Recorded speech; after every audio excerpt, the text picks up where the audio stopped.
2008, I went as a financial bailout. Nice. How appropriate. Yeah. And now, I'm the captain now. coming to you from the K2 studios in San Diego, California. This sounds great. You sound amazing. I always sound amazing. It's the world famous Everybody's hitting off like BFFs. Chris and Christine Show. Hey, what's happening, everybody? How are you doing today? Thank you so much for listening, and I am Chris. And I'm Christine, and welcome to episode 114 of the Chris and Christine Show. Fantastic. You know what today is, right?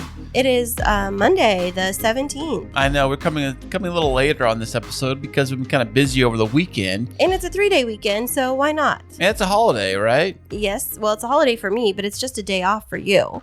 Yeah, normally. So no work day. Yes, no work. It's always so much fun. And even more fun is that today, live in the studio, we have another VIP guest joining us right now in studio. And his name is Jacob. Jacob, how you doing, buddy? I'm doing good. And today, I guess yesterday, was officially the kickoff of birthday week for both you and Ezekiel. Mm-hmm. Did you ever think that you'd have a stepbrother that has a birthday just one day apart from you? No. It's kind of fun though, huh? Yeah. We have lots of presents and stuff around here on birthday weeks. Yeah. Hey, Jacob, didn't you just come back from 6th grade camp? How was that? It was good. What'd you do out there? A bunch of stuff. Did they make you be in a tent out in the wilderness and learn how to fight off bears? Oh, did you have to make fire out of sticks? No, they just made us collect sticks Collect sticks? What for? to make a fire. Oh, well, I guess that's how you started, I guess, huh? Yeah, but the guy that made the fire used matches. Oh, Well, that's cheating. not a survival skill. Oh, but were they the waterproof matches? Matches? I don't know. No. They were just matches he Just used. matches you get from Walmart. I don't know. Survival skills of the 21st century. There we go. But Jacob, you are turning 12 years old, right? Mhm. Yeah. How does that feel? I don't know. I feel old. You do? You feel old now? Is your body starting to ache? What? Getting arthritis, back pains, all No. of that? Not yet. Do you need a cane yet, you think? No. Are you ready for retirement? No. Thinking about it, though, huh? Zeke might. Oh, he's older, huh? Hey, Yeah. how old are you guys? Between you and Ezekiel, who's older? Zeke. Okay, how many years older? Like 5. Yeah, he's turning 17. Wow. I can't believe it. It's like he's turning 17. Next year, he's going to be 18, a full adult. It goes so fast. Jacob, I think you were 8 years old when I met you, and now you're turning 12. It's crazy. Yeah. Can you believe that? Yeah. You were so little when I met you, and you were so friendly, and now you're All grown up. all grown up. Are you friendly still? No. I know. At least you admit it. What does it feel like to be a preteen? You're 1 year away from being an official teenager. I don't know. Is it you feel do we baby you too much? Yeah, a little. Oh, I think you're too cool for school now, huh?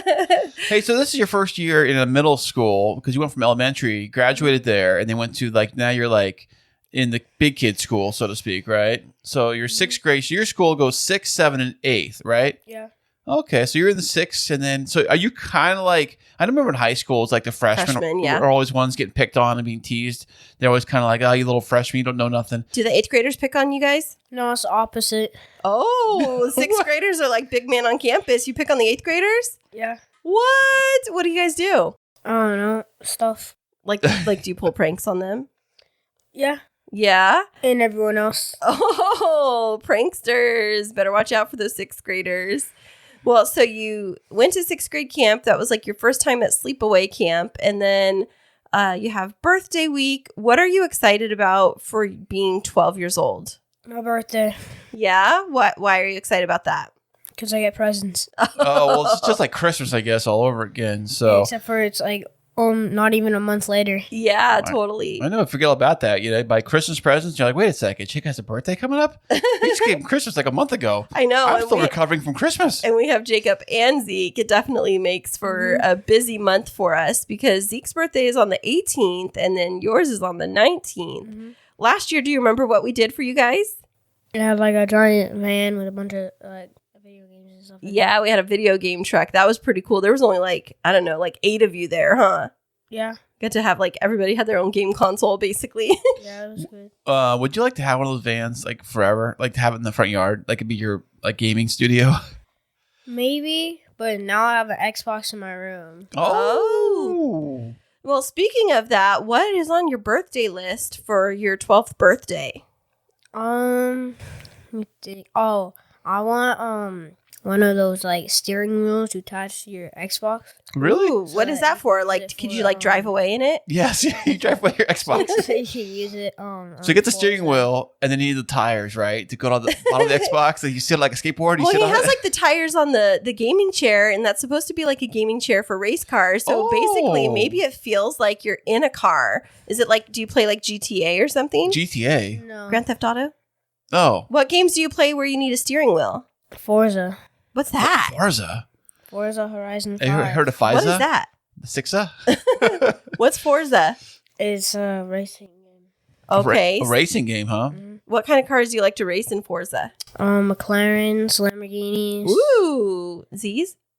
Yeah, I also have one. Ooh. He's got a whole set of them. Awesome. Well, Fantastic. we really wanted to have Zeke on the show today too, but unfortunately, he is still under quarantine and still battling COVID for the second time. I was able to see him over this weekend, though, when I was up in the Fresno area from a distance. I set up a socially distanced little picnic birthday celebration for him, but gosh, poor guy. He's like quarantined for his 17th birthday, and he just barely started his new school, and that's just got to be so rough. Oh, it's gotta be hard. Yeah. So we're sending all of our love to Ezekiel and wishing him the happiest birthday.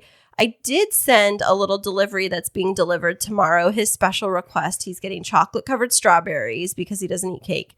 So I think that's a pretty good delivery, don't you, Jacob? Yeah, chocolate. I love chocolate. Strawberries. What do you like? What is your favorite kind of cake, Jacob? If you had any kind of choice. Chocolate. But no, what Ooh. kind though? I think there's a particular kind you like. In fact, there's a whole factory restaurants around this type of cake. Oh, cheesecake. Yeah.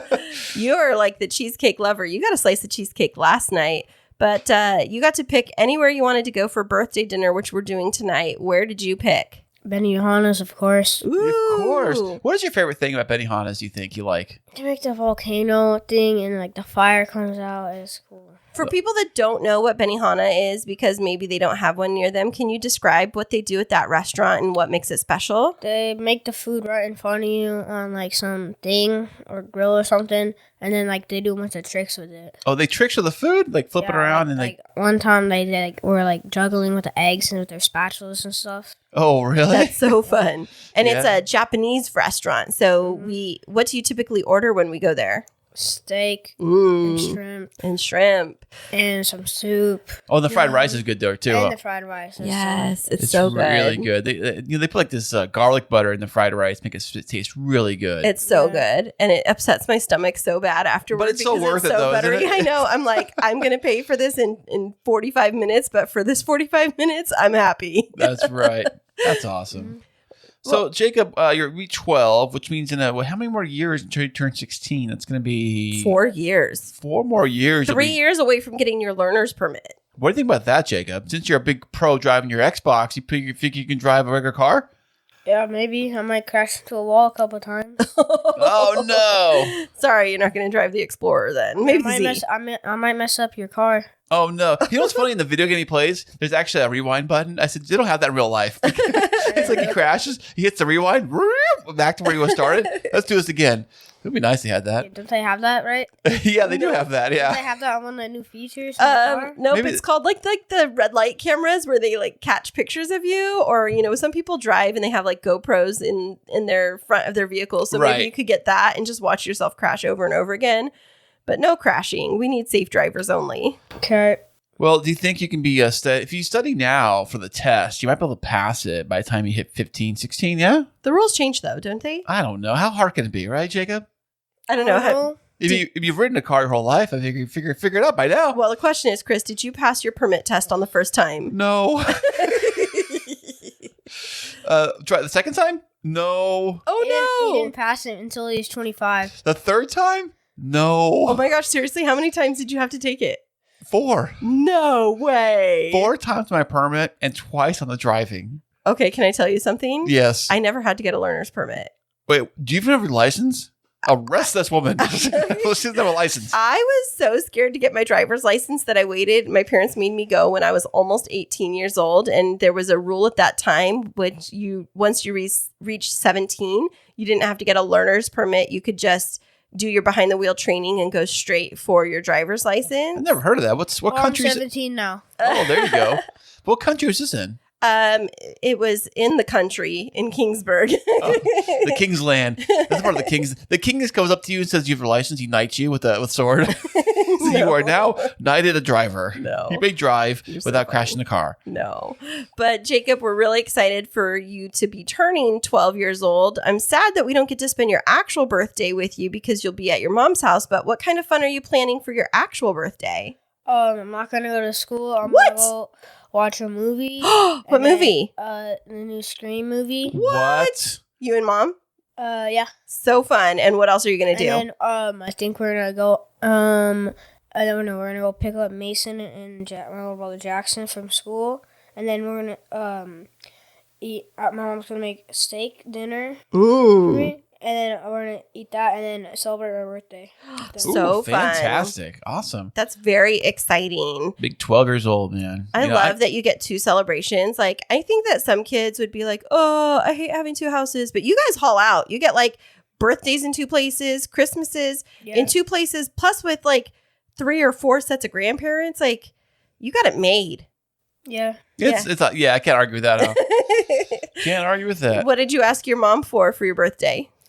I asked her for the Xbox Series 2 Elite controller, so I have one there. Oh, Well, because you already have one here, huh? Yeah. You can't just take it back and forth?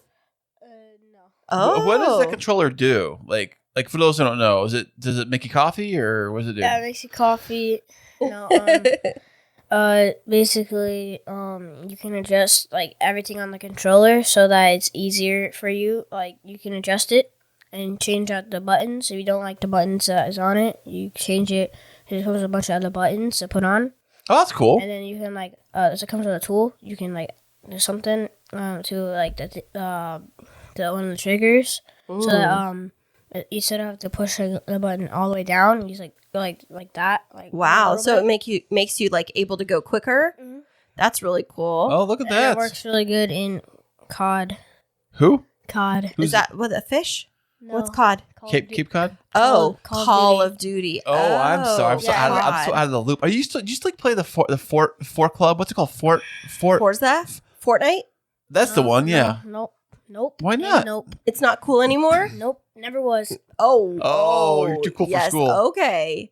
All right. So we don't play Fortnite anymore. No, We're going to pretend like we no never one did. Is Pac-Man still a thing? I don't know. That's what. I don't know. He's cool. He's in the cool kids club What, now. is Tetris still a thing around? Oh yeah. I love Tetris. I do too. I think Yeah. Tetris is always cool. Yeah, they have it on Switch. Oh, they do. So you have a Nintendo Switch and an Xbox. Yeah. Whoa. Now, a Nintendo Switch, for those who don't know, you can play it on your like a mobile device, and then you also can play it like on the TV, like a Yeah. big screen or whatever, at the same time. That's why they call it the Switch, because it switches from handheld to console. Yeah. But I heard the graphics aren't as good as like a Xbox, are they? Or about the same, you think? They're about the same. Oh, really? Wow. Well, I wanted to share a little bit about Ezekiel's birthday. Is that okay with you guys? Yeah, go right ahead. So I was, he's on quarantine and he's not able to be with us on the show, but I did a special little setup for him on his birthday because he and his dad are under quarantine. They have a little park at the apartment complex where they live. So I went to the store and I got like a gold tablecloth and black plates and little plastic champagne glasses and a bunch of balloons. And I set up a table for him outside so that we could keep our distance, but still celebrate. And I set up, because his dad can't even go to the store right now because they're under quarantine. So set up this table outdoors for him. Gold and black are the Steelers colors, and he's a huge Steelers fan. And then I got black and gold balloons for him.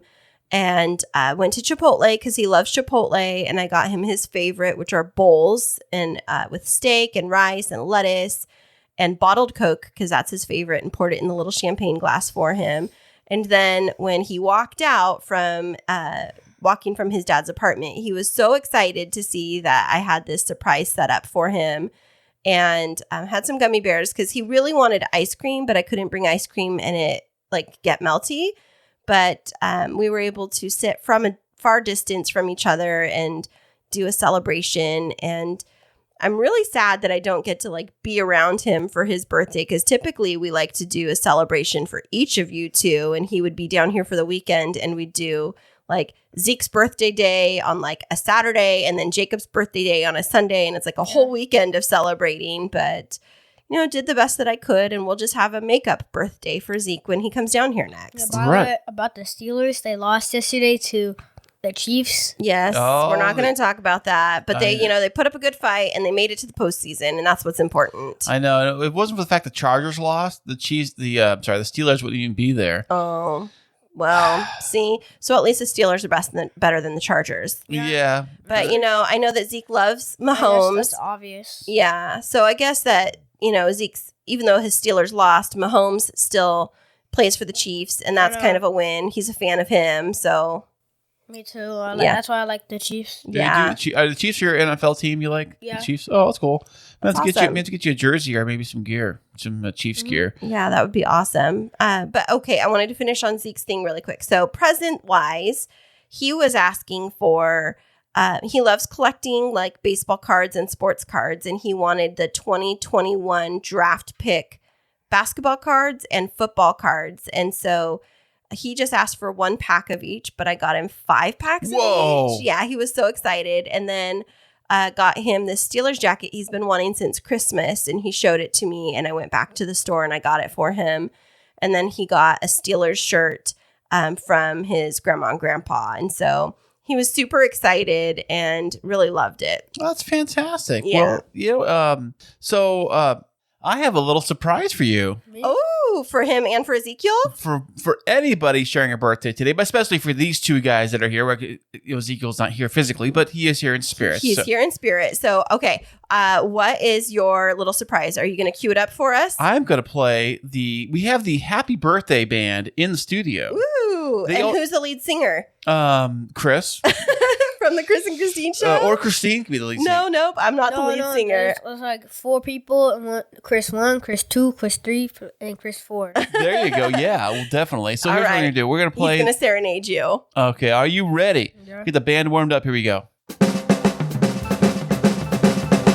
Ooh, I like this. Lead singer. Happy birthday to you. Me. Happy birthday to you. To Zeke. And Zeke. Happy birthday, Ezekiel And Jacob. Happy birthday to you. Dun, dun, dun, dun. Can't believe you guys are 12 and 17. We're getting old, Chris. Tell me about it, yeah. Don't know what we're going to do with 2 teens. Happy birthday to you guys. We hope you have a great birthday week. We love you so much. Let's party.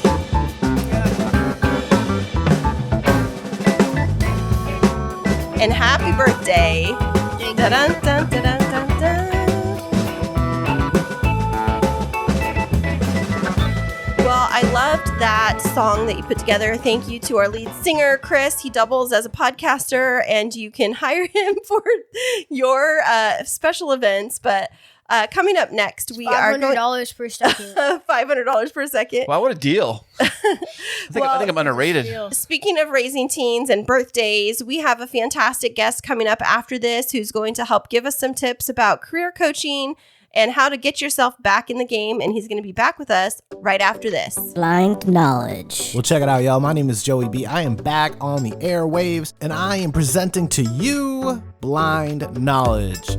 We're bringing you podcasts, we're bringing you live streamers, we're bringing you artists, we're bringing you musicians, we're bringing you all of the content creation we can. Because we rock, and so do you. So come join us, come see what the hoopla is all about. And we hope you take something away from here. So again, blindknowledge.com, starting January 2022. And welcome back, everybody. Today's VIP guest is an author, educator, and speaker. He has expertise in technology, helping businesses get off the ground, and career planning. I've really been looking forward to this interview all week long because this guest is passionate about many topics that are near and dear to my heart. Let's welcome to the show, Mark Herschberg.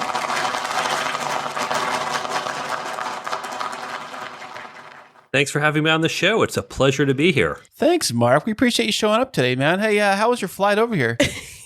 Oh, nice and easy. That's excellent. No, but in all seriousness, where are you joining us from in the world today, Mark? Right from Midtown Manhattan. Ooh, that sounds very Manhattan. fancy. Are you looking out at the city right now? I'm looking out at my neighbors across the courtyard because this is Midtown Manhattan and that's how we roll. That's awesome. So what's the weather like over there? You guys still really cold? Is it snow everywhere? Still cold. We did not get hit with the snow in the city. I know other parts of this area did, but not snowy, just very cold. It's definitely a different climate than it is here in sunny San Diego. I remember my very first trip to New York City. It was the week before Christmas. And, you know, California girl, I just packed like a regular, I call it a California coat. And I walked out of JFK and there was a vendor right outside that was selling like scarves and gloves right there on the curb. And I was like buying all kinds of stuff because it's a different kind of cold over there on the East Coast. That is a well-placed vendor. Yeah, definitely. But so how long have you been in New York City? I moved here about 17 years ago, although I was technically born in New York and grew up in the suburbs. Okay. When you say New York, was it the city, suburbs of the city or suburbs of the state? I was born in the city itself, and I would say the suburbs of the city, usually within about an hour or so of the city for a good deal of my life. Was it like Long Island? It was Westchester and then New Jersey. Oh, awesome. Okay. Jersey boy. All right. Well, so we have to ask you because we had another guest on the show just the other day that was native of New York also. But what are your favorite things about being born and bred in New York? I think a good appreciation for pizza, for bagels, and for just that New York lifestyle. I am direct. I am fast-paced. I am energy, not frantic energy, but let's just get things done energy. And that's probably part of the hallmark of who I am. That's awesome. Now, you mentioned New York bagels. I didn't know that there was a real difference. I thought that just like Einstein bagels or Uncle Harry's or whatever was like the way to go until one of my friends moved here from the East Coast. And she's like, okay, when you go to Boston, you got to try an actual East Coast bagel. It's a whole different story. Like, we don't have real bagels in California. I think that outside of the East Coast, very few people have real bagels. Do you have a favorite kind? There's no one store, but New York bagels in particular, the water in New York, the nature of the minerals in it is what makes the pizza and the bagels so incredibly good. And when I travel, particularly when I see ex-New Yorkers, before I head out to the airport, I'll stop by a bagel place because this is New York. And so there's 3 bagel places within about 2 blocks of my place. Wow. I'll pick up a dozen bagels. Of course, that's like 14 bagels by New York standards. Awesome. And take it with me and give it as a gift to a friend because you can actually freeze bagels so they can stay a while in your freezer and they can have New York bagels even when they're far from home. That's so funny. I actually had a friend that asked me to do that when I was in Harvard for a seminar. And she's like, can you just bring me a bag of egg bagels? And I was like, sure thing. You know, it's true what you said about the water, though, Mark, because I did hear that the water does make the difference with the dough in New York. Huge difference. I believe there is a bagel place in LA that actually imports their water from New York so they can make New York bagels on the West Coast. That's amazing. Interesting. I wonder what the water's about, though. Because I think this water's water. You can always kind of clean it and purify it how you want. But just kind of wondering about that. It's minerals, I think. It's the minerals in the water. Well, that's amazing. Here you go, listeners. You got your own personal tutorial on New York pizza and New York bagels, which is awesome. Well, so you said you moved to the city 17 years ago. What was it that brought you back to the city? I was living in Boston. I went to school up in Cambridge, and I was living in Boston, Cambridge for a number of years, but really wanted a change of pace. And so I'd been looking to move to New York for a couple years. I finally started dating a woman in New York who was not necessarily the inspiration, but the catalyst for that move. And that helped get me back to New York City. Oh, you know, that's always how it works out. That way. The ladies. You follow a woman somewhere, and then there you go. Yeah, a good deal of my life was motivated by trying to meet my future wife. Oh, yes, as it is for many men. It is. That's how we always roll from day one. Probably like age 6 or 7. I think we started doing that. Following the ladies around. Oh, yeah. Well, you talked about living in Cambridge, and there's some pretty prominent universities in that area. And looking at your background, looks like you had the chance to be educated at some of those great institutions. I was. I did 2 undergraduate degrees at MIT and then my master's degree at MIT. I've now been teaching at MIT for the past 20 years. And I did spend a year helping at Harvard Business School, helping 2 professors to develop a class that's used over there as well. Fantastic. You know, the only thing I know of MIT is the movie 21, where they were counting cards at the MIT and they flew to Vegas. Was it MIT? Yeah, I think It was MIT. Those were friends of mine. In fact, my former roommate was president of the MIT Blackjack Club. What? No way. All right, we've got a celebrity here for you, ladies and gentlemen. So that's all based on a true story? I'm sure some of it's kind of Hollywooded up a little bit, right? The drama of the movie, the plot line is Hollywood, but there were a group of students at MIT who learned to count cards. The math is pretty basic. It's a lot of memorization. So you learn to count cards, you learn to keep the count at the table, and then just go and bet. And my roommate would come back and he'd say things like, "Oh, yeah, you know, we're down 150,000 this weekend. Oh, we're up 200,000 this weekend." I didn't realize he was keeping a lot of cash in our kind of very rundown apartment in Cambridge, which if anyone knew we had hundreds of thousands of dollars in cash in this apartment, we would have been robbed in about 2 seconds. Now, in the movie, the kid was hiding it in like the vent. Where did he hide his money at? He just had a small lockbox he kept under his bed. Oh, okay. It was locked though, you said, right? I mean, it was locked. You could probably just take a hammer and smash that thing open. God, that's crazy. That's so bizarre. Now, I want to know, in the movie, the professor was the bankroll. Who actually was the bankroll? The way it worked, and the group, from what I understand, was started by a professor back in the 80s. But the bankroll was actually, I believe, an LLC. It was some type of legal entity. No way. And there were investors. So what would happen is people would put money into a fund. The fund might run for, I think, about 6 or 12 months. And then the members of the team would go out and they'd play. They received a certain hourly rate. They were paid based on their skill levels. There are different rankings of how skilled you were. So you got an hourly rate, win or lose, for just being there, putting in the time. Because statistically, you're going to lose just under half the time. You still need to be compensated. Then you got some bonus payout. The better you did, you got some bonus structure. And then once the team was paid out, the remaining cash went back to the investors. That sounds like quite the operation over there. And, you know, from the little that I know about MIT, it's a school that's really focused on a lot of the like math and science.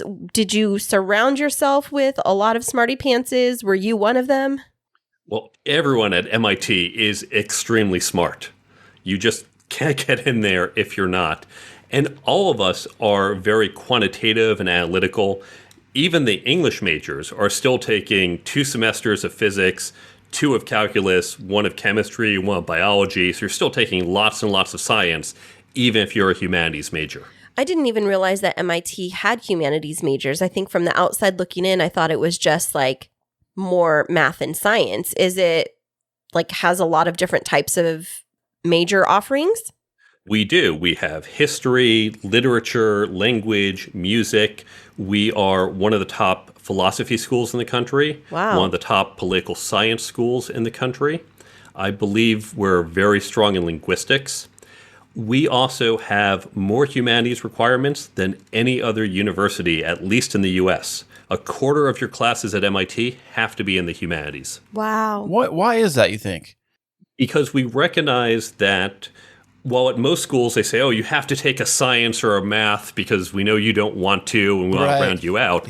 At MIT, we're generally taking science and math and a lot of it, and we certainly have in the requirements, but we want to make sure our students get rounded out the other way because math and science really should be done, and engineering should be done in the context of society, and we have to understand society to do that.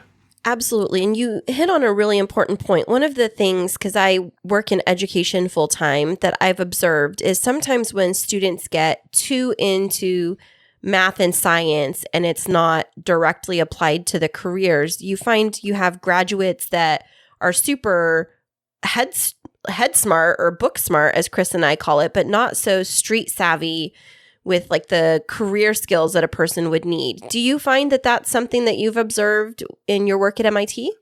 100%. In fact, this is why 20 years ago we started what's referred to as MIT's Career Success Accelerator, where we wanted to emphasize these skills that otherwise aren't taught at MIT or frankly really at most universities. They're skills most people don't pick up, they don't formally get trained in, and we want to be more explicit in training our students so they could be more successful.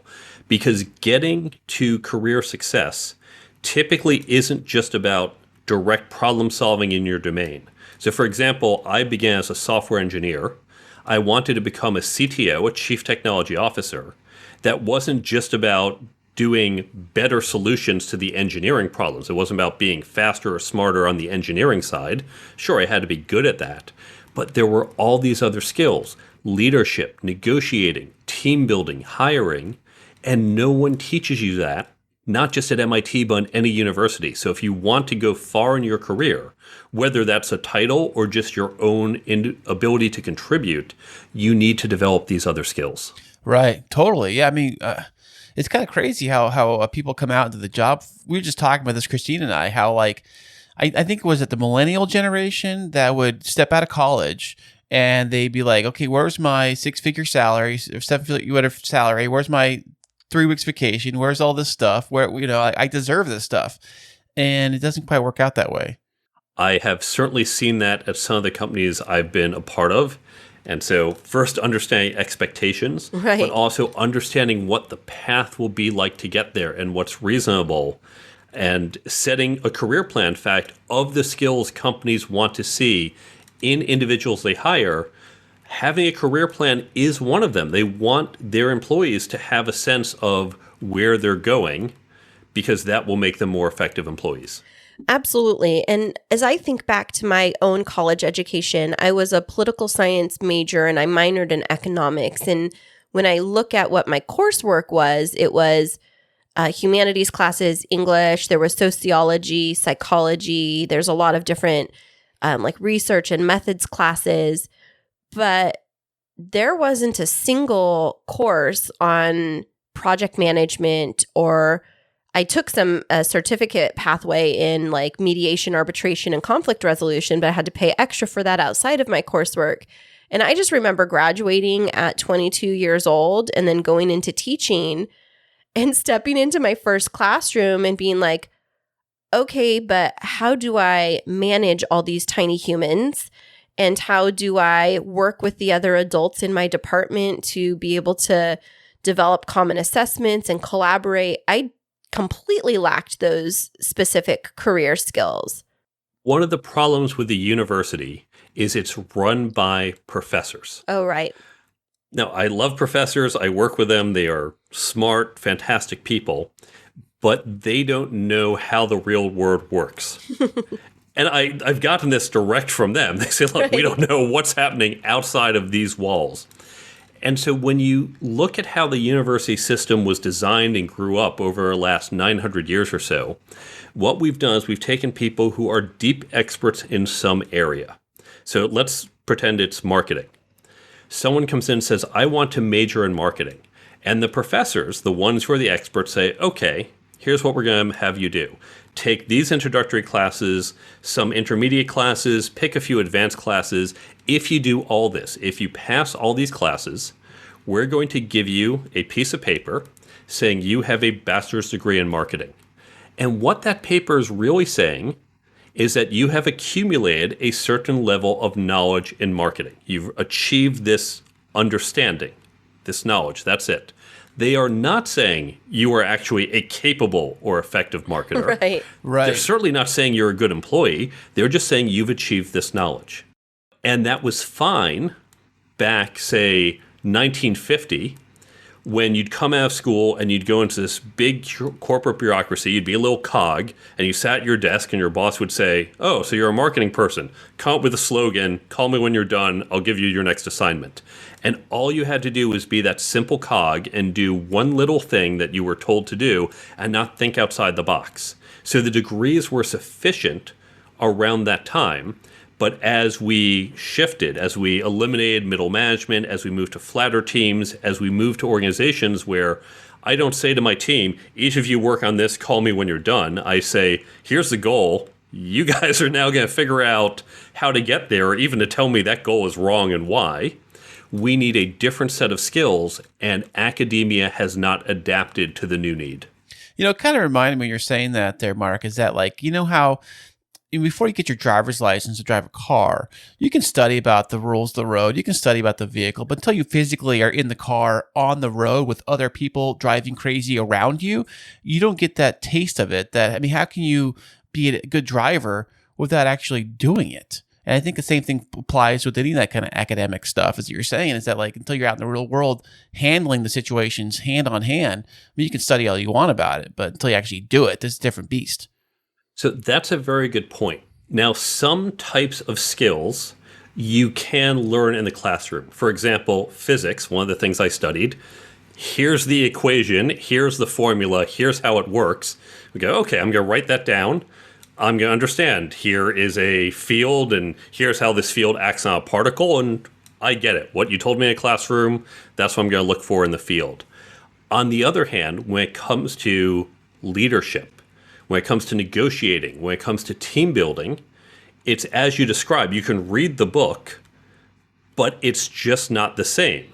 And now it's ironic. We would never say to a 16-year-old, hey, so you've been in a car before, right? You've seen your parents drive. Here are the keys. Go off. Good luck. Try not to hit anyone. Right, yeah. But this is what we do to managers. We say, okay, you've been an individual contributor. Congratulations, you're a manager. Here's the keys to managing the team. Good luck. Or maybe we send them to a 2-day training program. Right. And so the way we teach these skills at MIT in the program I mentioned, the Career Success Accelerator, it's not me and other people like me just lecturing at the students. We have them do hands-on, role-playing, experiential exercises where they practice, where they start to understand what's happening. Because the analogy I use, it's like sports. I can tell you how basketball works, I can tell you the rules, but you actually have to drill and try and practice.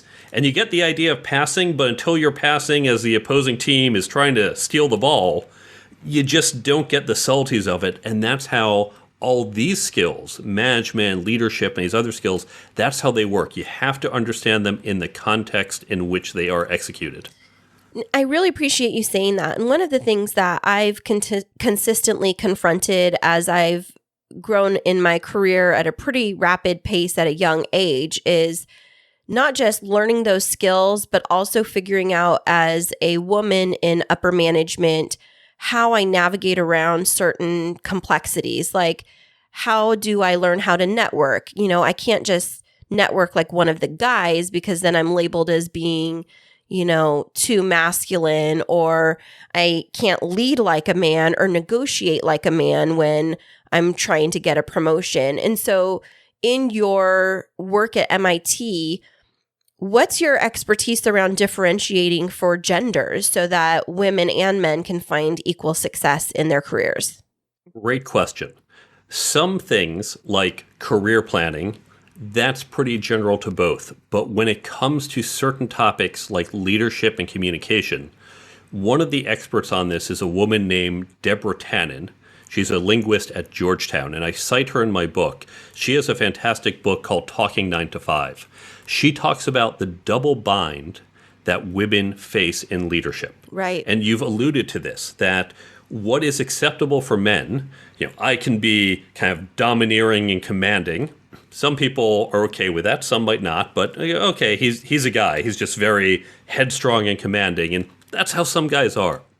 And that helps me appear as a leader to some. But a woman who does that, that is a negative. Right. And the essence of the double bind is that the attributes that we perceive that make someone a good leader are in direct conflict to the attributes that we perceive that make someone a good woman in the classic sense, the feminine things that we look for in a woman. And so you have this woman who she has to violate one of those two, and that makes it very difficult. Do you think that a lot of guys get kind of thrown back by that when a woman asserts herself that way?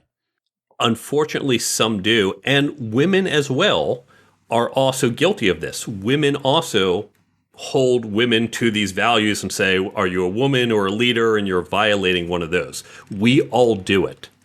There is no easy answer. There's no, well, just do this and it works. But all of us need to keep this in mind, men and women.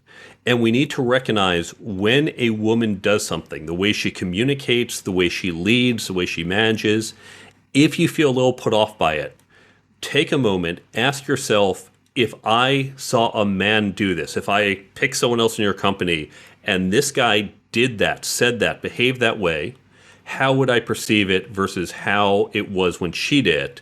And if you find you would perceive it differently, that's the point where you kind of check yourself and say, okay, I should not hold it against her.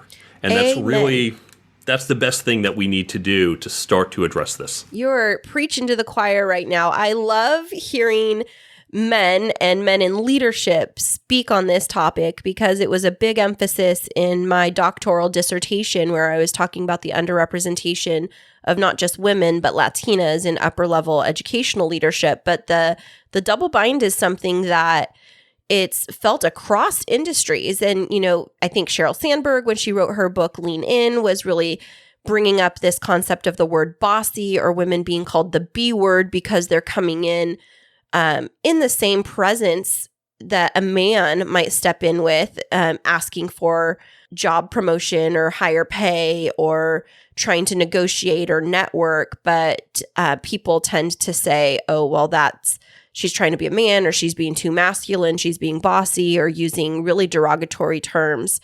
And Chris and I have this conversation when, he's pulling up a little like, oh, that woman is, oh, she's bossy. And I'm like, would you say that if she was a guy? And I think I run up against this a lot professionally. And what would be your advice for a woman like me who's, I think, kind of rubbing up against that glass ceiling on how to negotiate my future career path? So negotiate a career path as opposed to negotiation, because those are separate issues. But I think one of the things we have to do is educate people on what leadership is. And within my leadership chapter, there's a section called The Myth of the Alpha Male. We have this perception of what a leader should be. And that perception often corresponds to this 1950s leading man in a movie. Right. That's our image of a leader. And we see it time and again in Hollywood. Yeah, the hero. And if you ask, the hero in the classic, he's decisive, he's commanding, he barks orders, he doesn't show emotion. And that's our classic view. Sure, some of the more modern leading men characters in movies can now show emotion and other things, but still that stereotype is this 1950s man. And we, as a society or as a team in our company, need to start to have an open conversation about what is acceptable, because most of us are okay at a conscious level of it's okay for you as a leader to be vulnerable, to cry, to not make snap decisions, to say, I need to think about this, and then come back and say, here's what I've decided. And at a conscious level, we get that, but we still have these unconscious biases. But by having these discussions and being more aware, we can start to come together and say, hey, yes, of these people who they're vying to both be seen as leaders, this first person might exhibit those qualities, but I recognize I'm responding to them subconsciously, but if I think about both of these candidates, they both have the conscious qualities that I admire in a leader.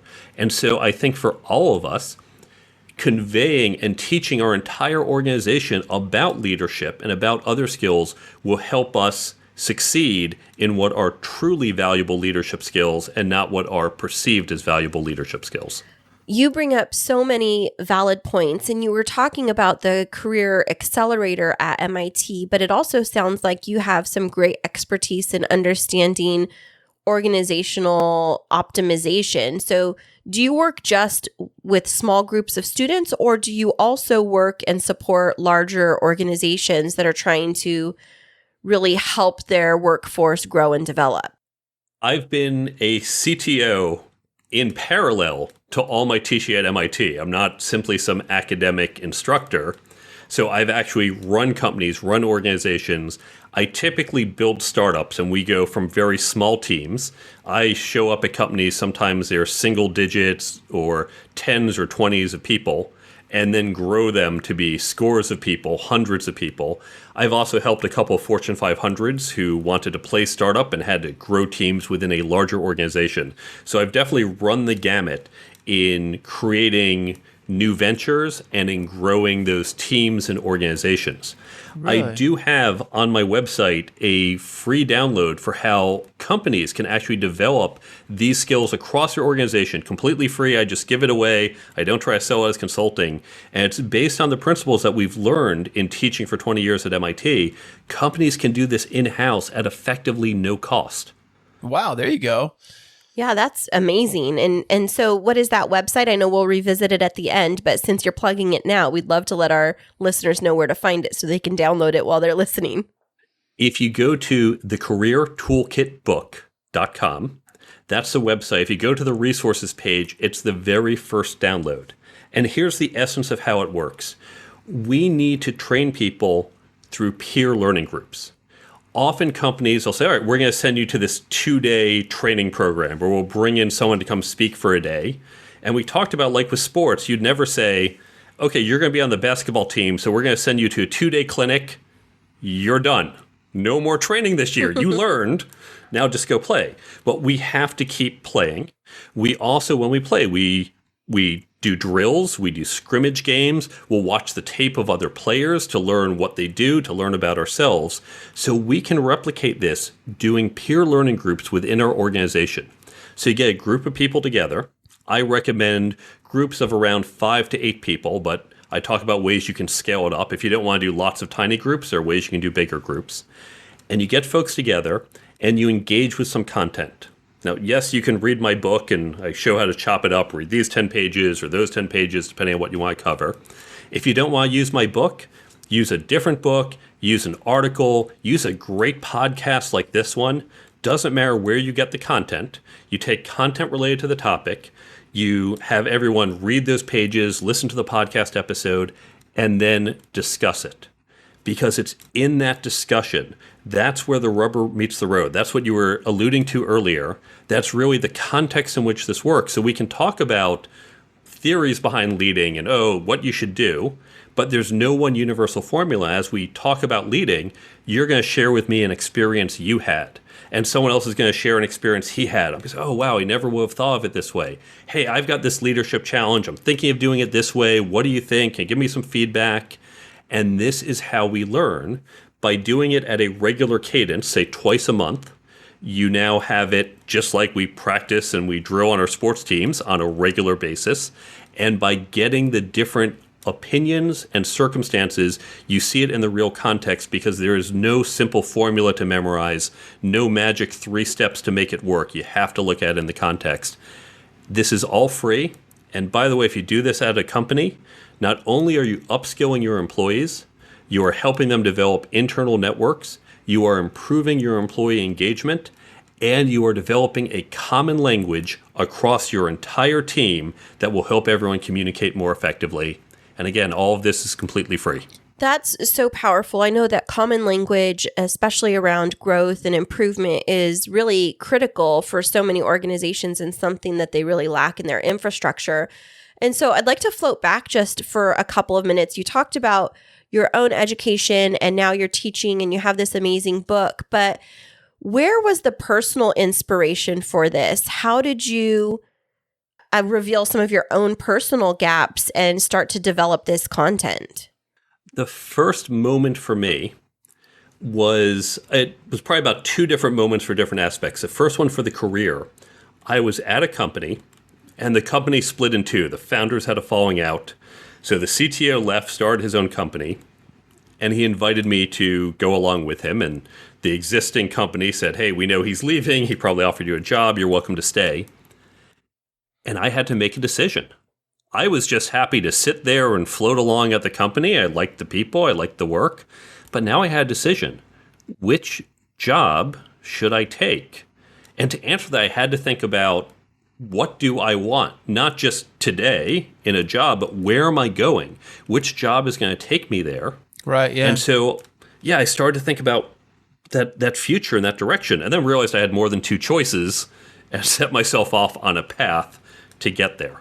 You know, funny you said that. Christine and I had this deep conversation the other day talking about careers, and how it got me thinking about how, like, most of us are kind of programmed to lock into a company and stay there and sink our teeth into it and stay there till we die forever. like just ride it out no matter what happens. And I know that like even today, like I think the most successful people on the planet are risk takers, and they will decide to choose this or that, to not just kind of, some people will just play it safe their entire life rather than take a risk, take a gamble on a new jumping ship to a different company or a different career path.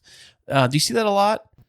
I think most people are wired that way. There is, in just my experience, I can't say I've seen full-on research studies, some generational difference. Certainly the baby boomers were very much set up for that. Yes. Gen X, we were a little more independent. Millennials, I think, are a little more open to changing. I know I swung a bit the other way, and that appears on my resume because I would then join a company, and I join, as I mentioned, early stage startups, where it's not uncommon for us to pivot, for us to very much change our company, our direction, our mission, our structure.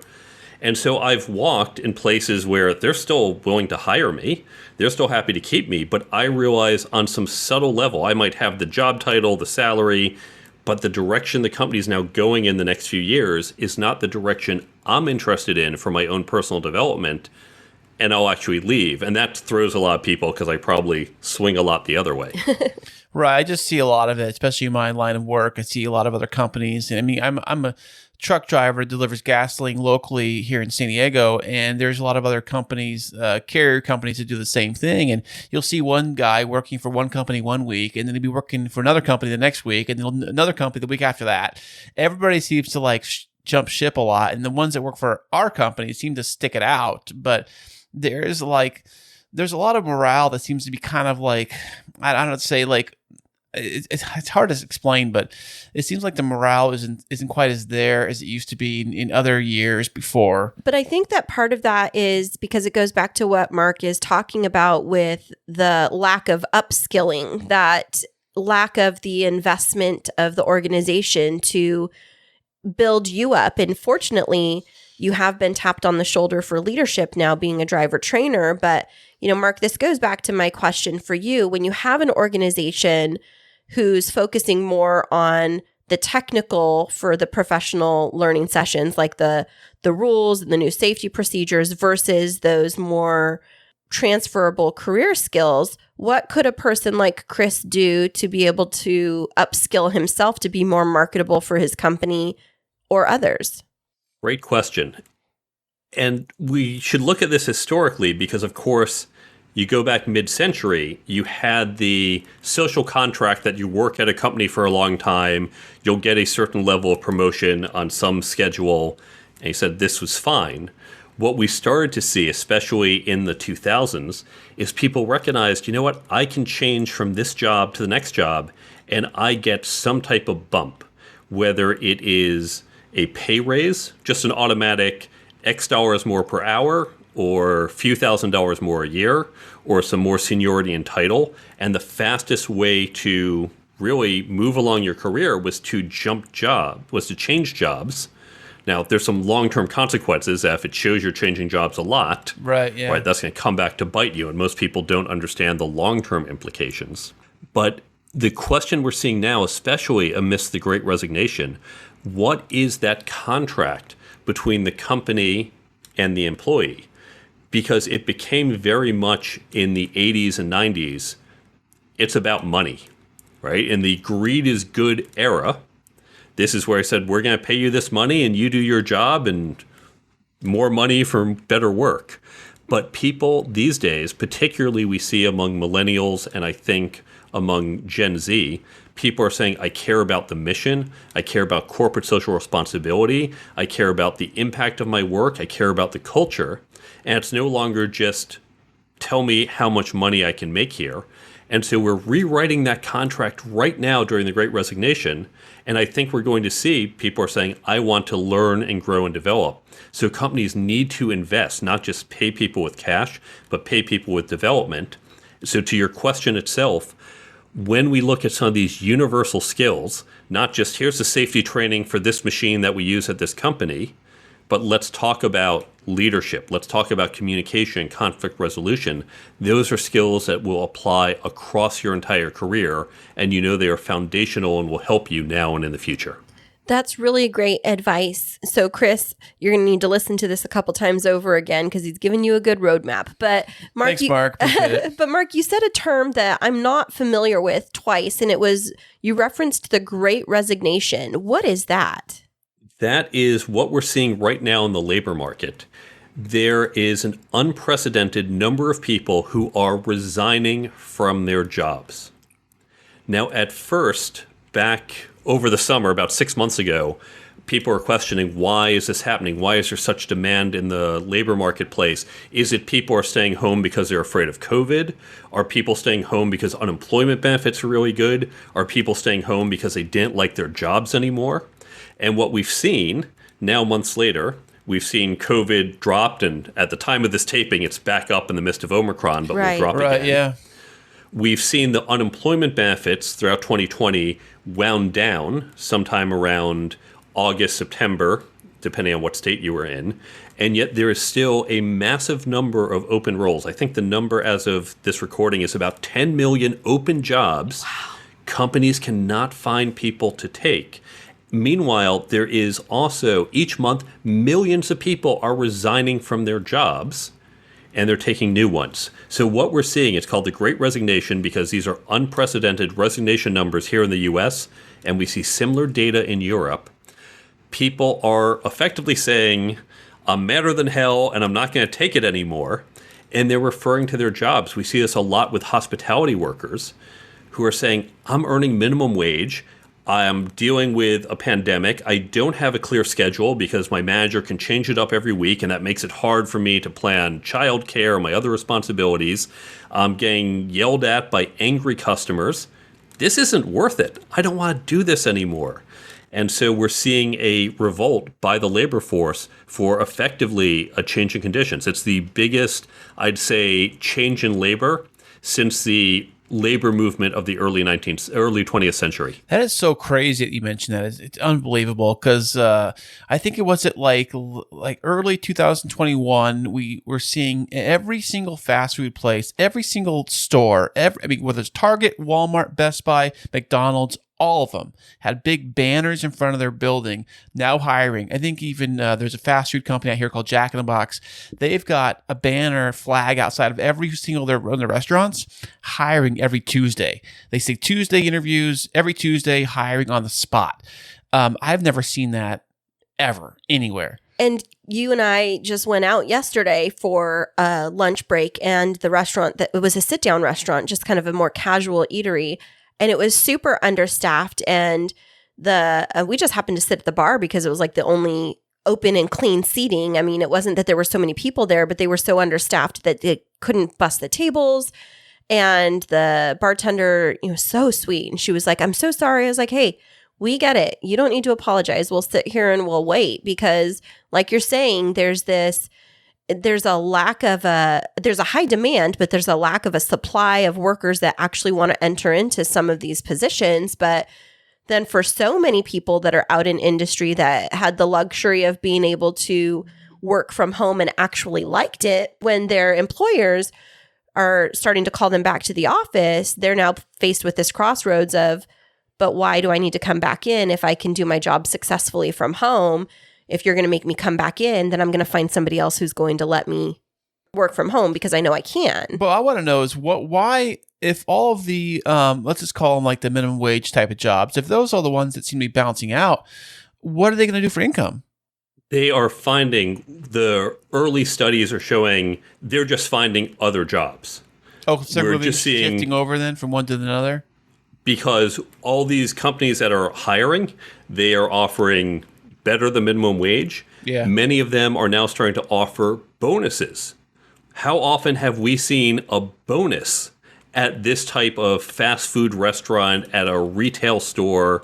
But especially over the Christmas period, they were saying if you work, these shifts, if you make it for this period, we will give you a bonus. And we're talking hundreds, even $1,000, because they were so desperate for workers. You know what? You bring up a really interesting point, because Chris's sister was just over here for like Christmas time, and she was mentioning to us she works in on one of the reservations here in San Diego in the casino as a like a drink server, and she was telling us that they've been adding in bonuses, every 3 or 4 months to her paycheck to make up for maybe not having as many tips, because they're trying to keep their workers there. And that's something I'd never heard before, like a drink waitress getting, $250, $500, $1,000 every couple of months just for showing up to work. And it was like kind of mind blowing to me. It's unprecedented, but very much needed. We've seen the last few years, the labor movement was pushing for a $15 minimum wage, which has taken in some states but not others. But even the people who got that $15 minimum wage, we've seen a lot of those gains now eaten by the recent inflation. And so they're going to wind up back where they were. I think the labor movement, certainly for, let's call them blue collar or minimum wage workers or lower wage workers, I think we're going to see a continued push as long as the economy stays strong. Obviously, if we enter a recession, there could be a reversal. But you also mentioned we see with white collar workers, with those who can work from home, those typically in college degree jobs, they're also saying, why do I have to be in the office 5 days a week or even 3 days a week in some cases? They're saying, you know what, during the pandemic, you were there supporting me. You were saying, hey, just keep working. Sorry, it's a really stressful time in April 2020, but we need you to work. Whereas other companies were saying, hey, look, everyone, you know what? You've been going at this, if you remember back to April 2020, it's been stressful, there's uncertainty, your kids are at home, they're bouncing off the walls. You know what, take every Friday off for the next month, or we're all going to take a week off because we just know it's stressful for everyone. And so workers and offices are saying some companies are showing they care about us, others don't. So who do you think is winning out those talent wars? Right, yeah. Yeah, that's a really good point. Well, on the cusp of the second anniversary of the pandemic being rampant on a global scale, and amidst the Great Resignation and these shifting labor conditions and labor market trends, what words of wisdom and resources do you have to offer to our listening audience? A few things. First, the medical professionals and virologists I listen to. I am not one. I am not an expert. But the qualified professionals, the doctors out there, tell me historically pandemics have lasted 3 seasons. And then it becomes endemic. So we saw this, for example, with the Spanish flu. We had a couple bad years. Now we have the flu every season, but it's endemic. And so they say this is likely the outcome we're going to see after this winter. So we're likely to return to a new normal after that. Again, this is coming from the experts, the medical professionals, not from me, because I am not an expert there.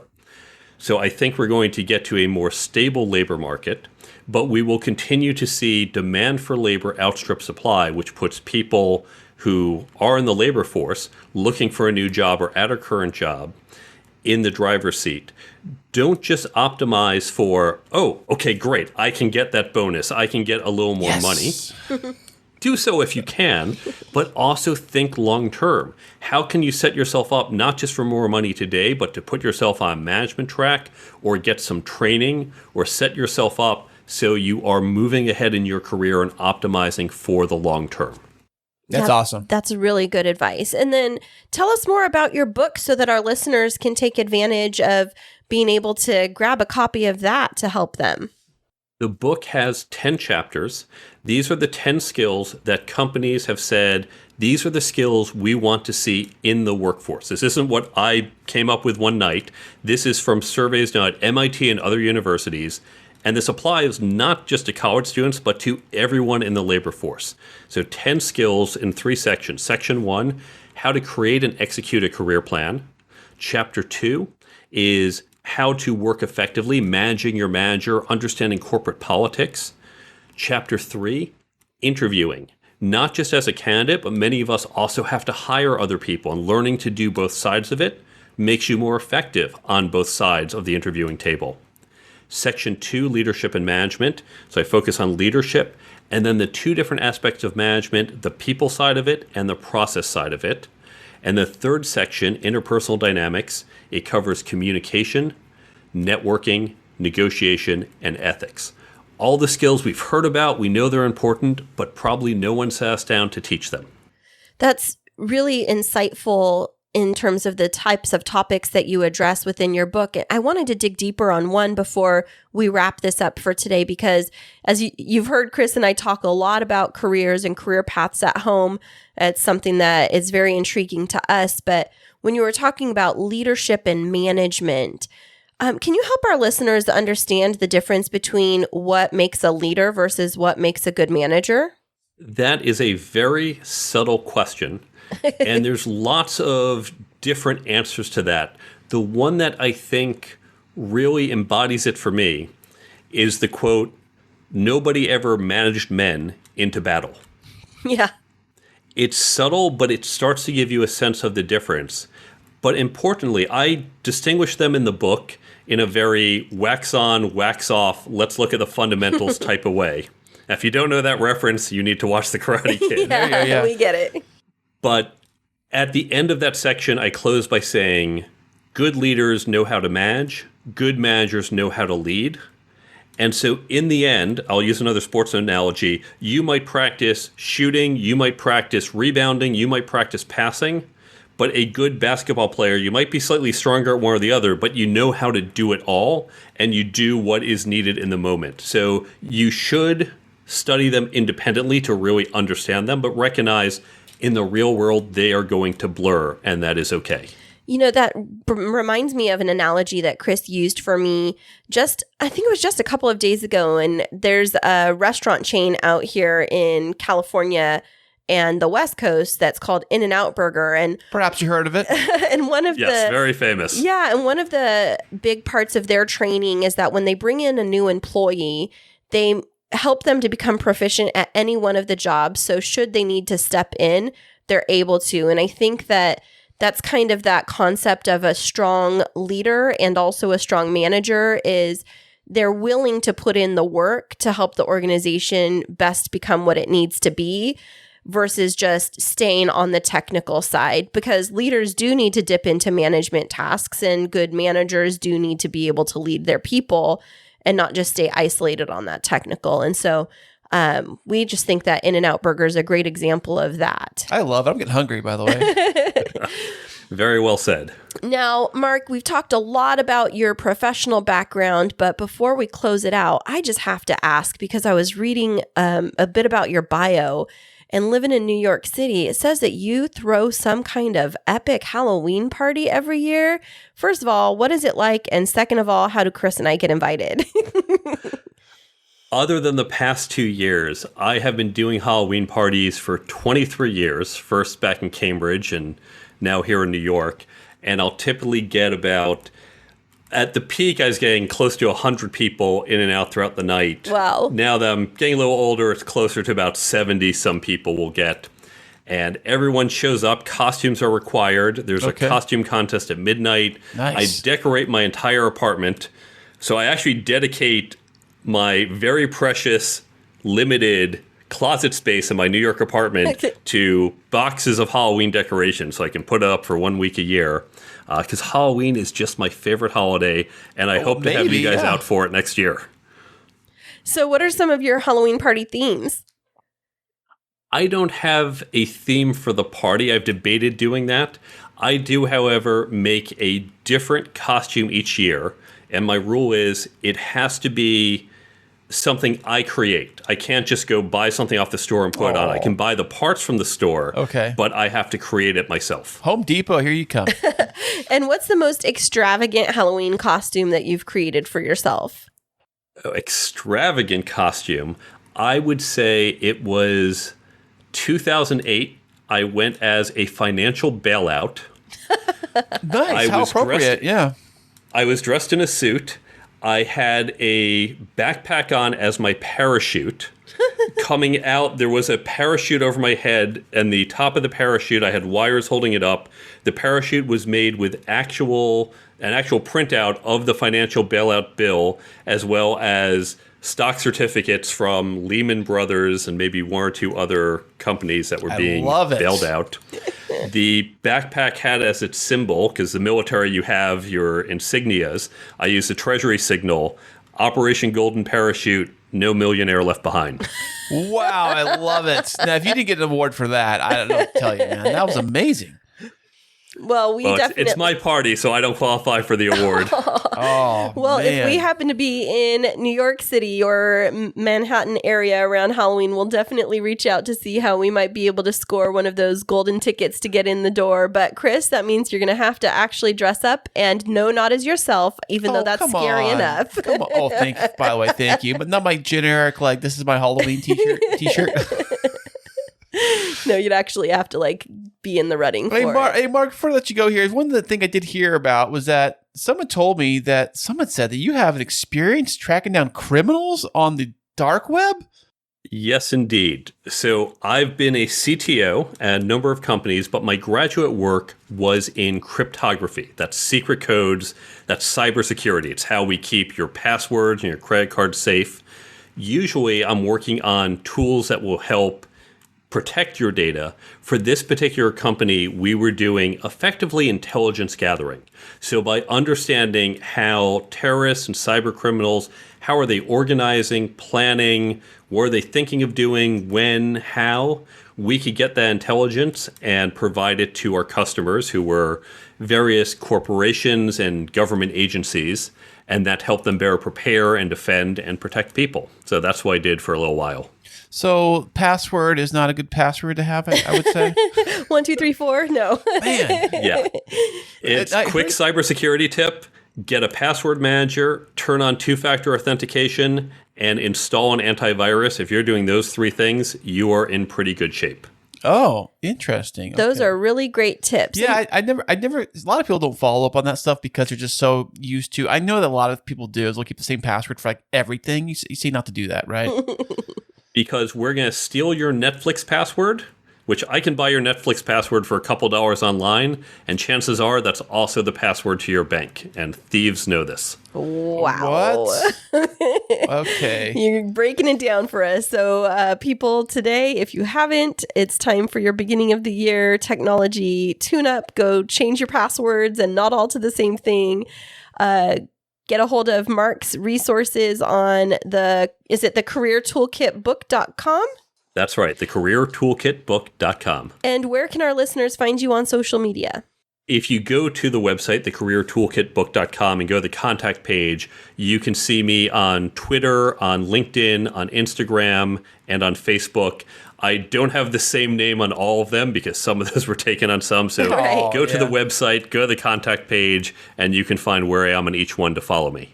Fantastic. Well, Mark, thank you so much for being on the show with us today. We wish you all of the best of luck, and we are also wishing you good luck that you'll be able to host that Halloween party again this year. Thanks again for having me on the show. It's been wonderful. Thank you. Hey there, K2 crew. We love having you as our loyal listeners. To keep up to date with what's happening behind the scenes, check us out on social media. Yeah, you can find us on Instagram and Twitter. And don't forget to follow our Facebook page. Yeah, tag us in your favorite fun stories, and guess what? You might just end up on the show.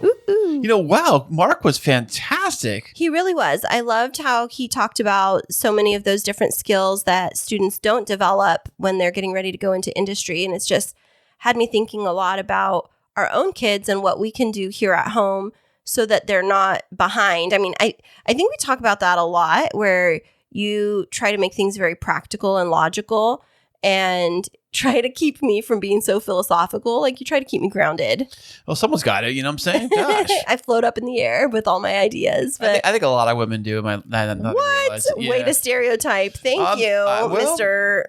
Macho Man. Well, Macho Man. Thank you. I've been called that before. But yeah, I'm just saying that I think a lot of people do is they'll try to like, I mean, I do daydream a lot, honestly. I do think about my head is in the clouds sometimes, I guess. Right. But a lot of people, they do try to theorize or kind of just generalize when it goes in, like going out into the job market. But the thing is nowadays you have to have such a breadth of different skills, and you have to be able to apply things. Like, it's not in the old days, like Mark was talking about, where you would get a job and you just stay in it for your entire life. You need to constantly be improving and developing yourself and building like your critical thinking and your communication skills, because people need employees that are versatile in their job. You know, it's funny. Someone told me this years and years ago.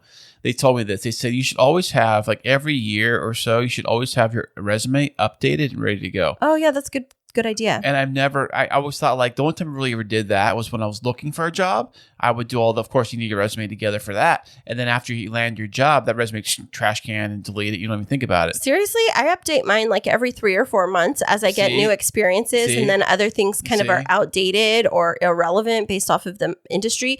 Because it's like, if I was to say that I had like a beginning level of proficiency with Microsoft Word and somebody was to look at that now, they'd be like, oh my gosh, she's a dinosaur. Where it's like now people want to see that you're not just proficient in Word, but Adobe and web design and graphic design. Do you have to use, you put on your resume, I know how to use Netscape? What? What is Netscape? Exactly. It was like the premier internet search engine, like search. Oh my word!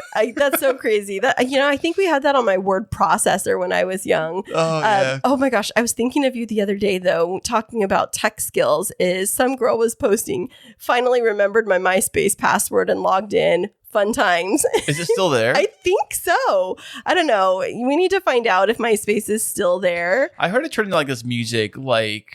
So I think Justin Timberlake bought it or did something. He co-owned it or something for a minute, and they turned it into some kind of like a music sharing platform. Yeah, kind of the way SoundCloud is, but for MySpace, it's kind of the same thing. That makes no sense. Yeah, I heard that, and then after that, I haven't heard nothing, so I have no idea. Let's bring it back. MySpace was fun times. Let's bring back the space. It was the wild, wild west when it came to social media. Remember your top 8? Was it top 8 or top 4? I don't even remember. That was so long ago. Your pictures of your friends. You have your top like it was funny. They had like your top 5 or top 10 friends on your front page. They were like right there in their profiles with their pictures and stuff. And then like you get jealous, like, why am I not in the top 10? why is Susie in the top 10? Why am I not in the top 10? I'm way cooler than she is. Is she your friend? Are you saying she's your best friend? What's up with that? Okay, I have to tell you about Facebook. The first time that I ever heard of Facebook was I was a teacher on special assignment at a high school. And I used to do a lot of work with the leadership class, like the ASB leadership students. And I was walking across campus with this one senior, and she was like the ASB president. And she was telling me about this new social thing. And she didn't even call it social media, but she said this new social platform. And it's something that a lot of college kids are into, and it's really cool, and you should join. And she called it Facebook. And she's like, I think I'm going to join. I totally discounted it for like, I don't know, 2 or 3 more years. I wonder how many friends I would have and maybe what influencer status I'd have if I jumped on Facebook like right then when it was just coming about. I actually did jump on Facebook when it first came out. I was on when MySpace was still hot and heavy. It was like the big thing. This new thing called Facebook came out, and I was like, let me check this out. Let's check out what's going on over here. So I jumped on Facebook before anybody else did. And then, and then you just abandoned ship. And you then just got burned out. Everybody just comes on after I'm like a trend center, so everybody follows me. And then I'm like, it's not too cool no more, so. And then you jumped off, and then you haven't gotten a Facebook profile again. And now look at you. You're like the social media mogul.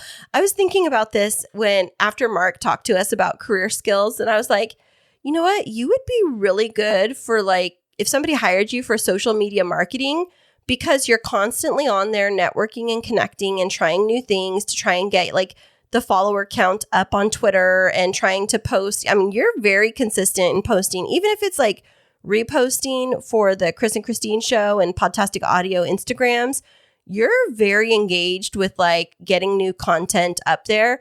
Sometimes I'm like, can you get your face out of your phone? And you're like, but I'm working. I'm like, that's true. I am. I think I was trying to say is like, if you're trying to, I think there's a fine line where you go too much, where you're like becoming like a spammer pretty much on social. Yeah, sometimes you do that. I know. I think I said the fine line. It's so fine. It's like a hair. I can't see it. But you want. The always thing is like always be posting too. Like if you think about like TV commercials, I mean, I know they pay for those advertisement spots in the shows, like Super Bowl commercials and stuff. But you'll see the commercial being played throughout the show you're watching. Like this segment is sponsored by so and so or whatever. I think of Twitter and Instagram. I think of social media is like that big giant show that everybody's watching. Mm-hmm. You know, and I like to just kind of like put my advertisement in there, like, hey, we have a podcast. Here it is. Check it out. And I may post quite a bit. That's the thing. I keep it going. Like I keep posting and reposting just to kind of get the. Sometimes I'll see like the amount of stories you have, and it like reminds me, oh, Christine, you got to be more regular in your posting. I think the difference is I'm trying to constantly like create content related to my business and like not just posting. I'm not diminishing what you do, but posting the pre-made episode promos is a lot of what you do, or reposting people's stories, but I'm having to create new content and create new posts, profiling showcasing my clients or like new up and coming things in my business. And that's where I think it gets a little bit intense. I just have to get better at building that skill of like the social content curation and development. And I always wondered, like these people that can get like 10,000, 15,000 followers that aren't famous to begin with, and they become like influencers and they're not like famous for anything else. Do you think that some of those are prepaid? Because you look at the advertisements, we'll say, we'll get you like 30,000 followers if you pay us X amount of dollars. No, because if you do that on Instagram now and they find out, then you get banned. And they can tell who the bots are or who buys followers. But there's people that have like really authentic engagement. And I just I followed some of their journeys professionally and seen that they've been blogging or like influencing since Instagram like came out, and they have these huge followings. And I think, man, I wonder how people figure out what those upcoming trends are and jump on them. And like, I always wonder about that. Like you've been getting all these people that are like, get on Discord, and you're like, I don't know, it takes too much time. And then I wonder, well, wow, if he was to jump on Discord 10 years down the line, would it be like a huge moneymaker? I always wonder those things. Like, am I missing the boat? Hey, you know what? I'm an old fuddy-duddy, so I don't know half the stuff to tell you. I just go on whatever works for you. Like, think about your day, your life. What can you handle? Like, how much can you handle? I mean, if we were just, we're not 18-year-olds living at home, doing nothing, all day playing on our phones. Right. So I think that's why I try to do things very easy, I guess, when it comes to social media stuff, like how to post and how to create stuff and make it out there. And I know there's some things that I wish I could do, but I still don't do because I don't physically have enough time to do it. You think of my phone now, if I was doing more. I know if you had it as a job, but I think you'd have to figure out how to do it on a computer when you are doing it as a job. Of course, yeah. I just realized for the first time that I can post to Instagram from my computer. I thought it was only an app-based Oh, no way. thing. Yeah, it's on my computer. And same thing with Twitter, too. I've done that from my computer a few times. It's actually a funny thing about Twitter. There's another Twitter app or program for the computer. I had it on the other computer for a minute. It was called like TweetDeck or something like that. You ever seen it? No. It makes your entire computer like look like this big old like Twitter spreadsheet kind of thing. What? Yeah, it's like really crazy. You see like one column will be like the feed, one column will be like your messages, one column will be like I don't know. It puts it in columns. That's crazy. Yeah, so like and then a column of some other like if you have like say a tag you're looking into, it'll be a column for that.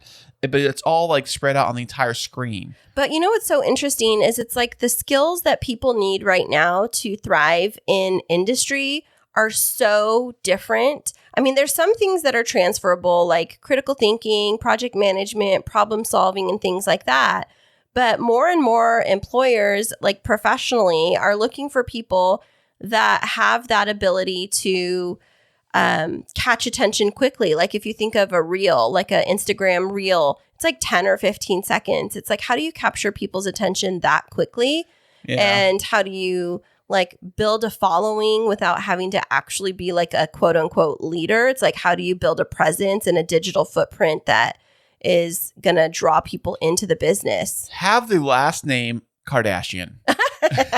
That's all I got to do. Yes. Well, I mean, we're on our way there. We have our name starting with K's, right? Absolutely, baby doll. Well, So- how do we get famous, Chris? Where can people find us? Well, as you want, place to start on the old World Wide Web map book.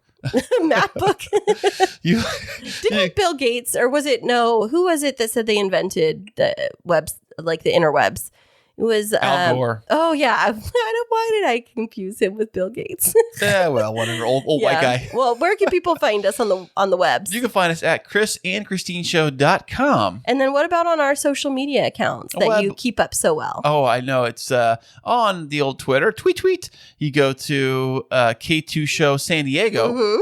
And if you want to head over to the old Instagram, it is the K2 Show. Yeah, so look the K2 Show San Diego. Well, look us up on Instagram, Twitter. We do have a Facebook page, and then check out our website. We would love for you to listen, subscribe, and share this episode. And head on over to Apple Podcasts and leave us a review. We love those 5 stars, but please be honest, right, Chris? Absolutely. Honesty is king, Absolutely. especially when you get pulled over by the cops. And you can also tell us who your favorite podcast host is of this show. We do have a little competition going, so vote for Christine. Wait a second. Wait a second. Stop the press. Well, we would love those reviews, so hop on over, listen, subscribe, share, and rate us, and we will be back with you next week.